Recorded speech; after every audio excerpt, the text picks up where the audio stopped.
সবাই কেমন আছো? আশা করি সবাই ভালো আছো। তোমাদের সবাইকে সহজ পাঠশালায় স্বাগতম।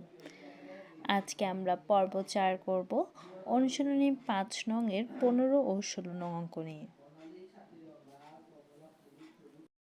দেখো, প্রশ্নে বলা হয়েছে কোন সংখ্যার 7 গুণ 21 হবে, মানে 21 হবে। তাহলে ফার্স্ট আমরা ধরে নেব, মনে করি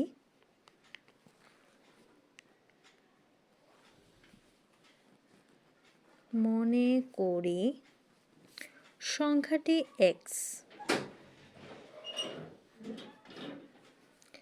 তা বলছে কোন সংখ্যার 7 গুণ 21 হবে। তাহলে সংখ্যার 7 গুণ সমান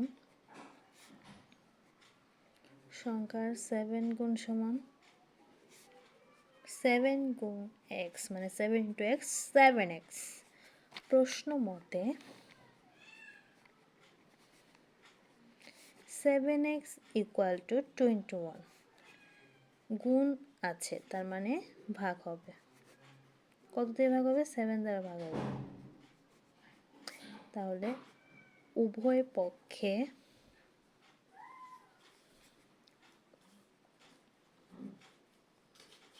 7 দ্বারা ভাগ করে 7 কাটা গেলে শুধু x থাকে।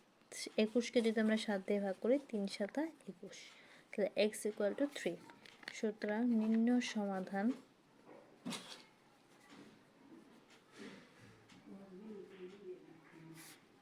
x equal to 3 answer.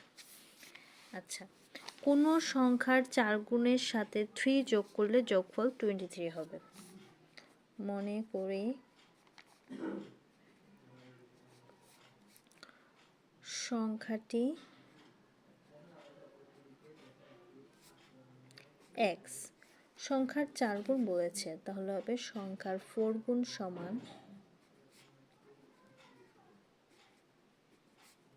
4 গুণ x সমান 4x। ঠিক আছে, তো প্রশ্ন মতে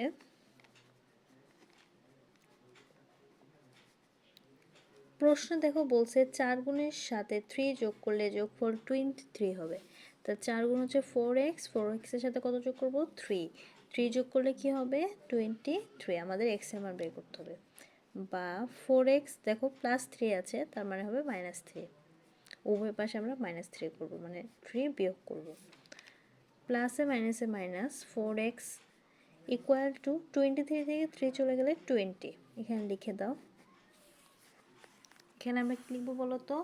3 বিয়োগ করে, উভয় পক্ষ থেকে 3 বিয়োগ করে পাই উভয়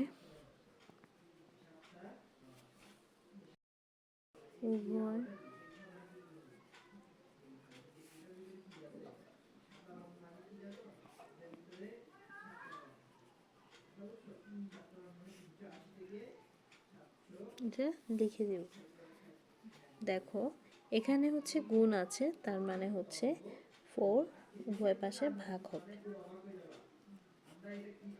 4 বাদ দিলে x থাকে, সুতরাং x সমান 20কে 4 দ্বারা ভাগ করলে 5। উভয় পক্ষ থেকে 4 ভাগ করে, সুতরাং নির্ণয় সমাধান